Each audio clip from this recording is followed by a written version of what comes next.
سلام بچه ها، شاهین هستم با یه ویدیوی خیلی کوتاه دیگه از کانال اچ فارسی، از اون سری ویدیوهایی که سوالات چالش برانگیز حل میکنه. همیشه هم گفتم جزء اون 10% سوالاتیه که بلدم حل کنم و 90% سوالات رو واقعا بلد نیستم حلش بکنم.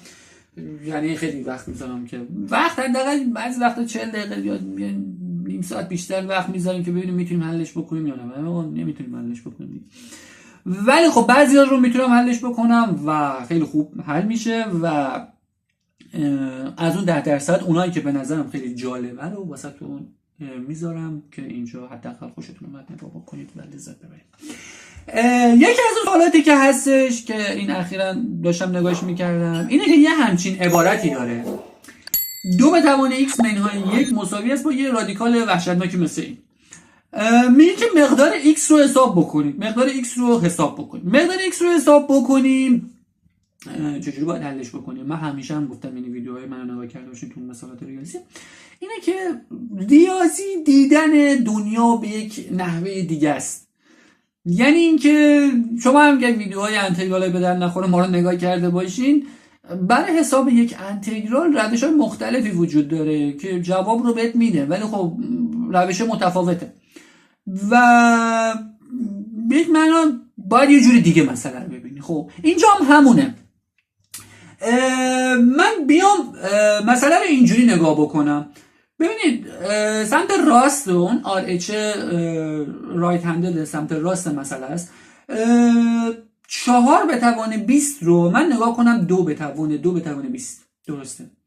2 به توان 21 رو هم نگاه بکنم 2 به توان 20 ضرب در 2 به توان 1 دیگه. هر عددی، یعنی دو تا عددی که پایه‌های مساوی داشته باشه، توانای متفاوت داشته باشه، یکی از پایه‌ها رو می‌نویسه، توان‌ها رو هم جمع می‌کنه دیگه.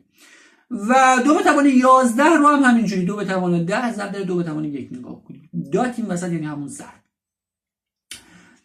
و خب الان باز من سمت راست رو میتونم باز اینجوری نگاه بکنم که اوکی، جای یعنی 2 به توان 20 در واقع همون 2 به توان 40 و الان 2 به توان 40 یعنی 2 به توان 20 به توان 2 دیگه. جای 20 و 2 رو میتونم عوضش بکنم. درسته.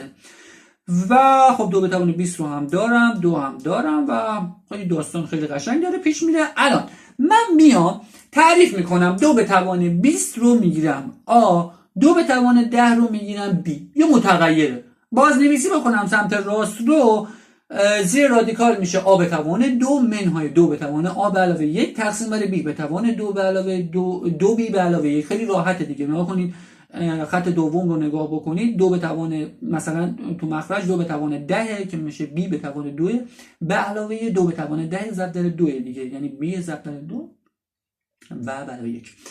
بعدش خب این خیلی راحت، انگار یک اتحاده. درسته. من صورت رو و مخرج رو میتونم خیلی راحت بنویسم آ منهای 1 به توان 2. پایین هم میتونم بنویسم B به علاوه 1 به توان 2. خیلی راحت شما آ منهای 1 رو به توان 2 برسونید میشه آ به توان 2 به علاوه 1 منهای 2 برابر اولی در دومی. پایین هم همونطور، یعنی B به توان 2 به علاوه 1 به توان 2 به علاوه 2 برابر اولی در دومی که میشه 2B. بعدش خب رادیکال، اینا همه سمت راسته. رادیکاله و رادیکال که بگیرن برابر میشود با آ منهای 1 تقسیم بر B به علاوه 1. خیلی راحت. بعد خب به جای سمت راست میام عبارت آ منهای 1 B به علاوه 1 رو می نویسم. میشه 2 به توان x منهای 1 مساوی است با آ منهای 1 تقسیم بر B به علاوه 1. 1 رو میبرمش اونور، بعدش میام یه ذره باش بازی میکنم، یعنی مخرج مشترک میگیرم میشه B به علاوه 1 و حالا ساده میکنم برابر میشود با آ به علاوه برابر میشود آ به علاوه B تقسیم بر B به علاوه 1.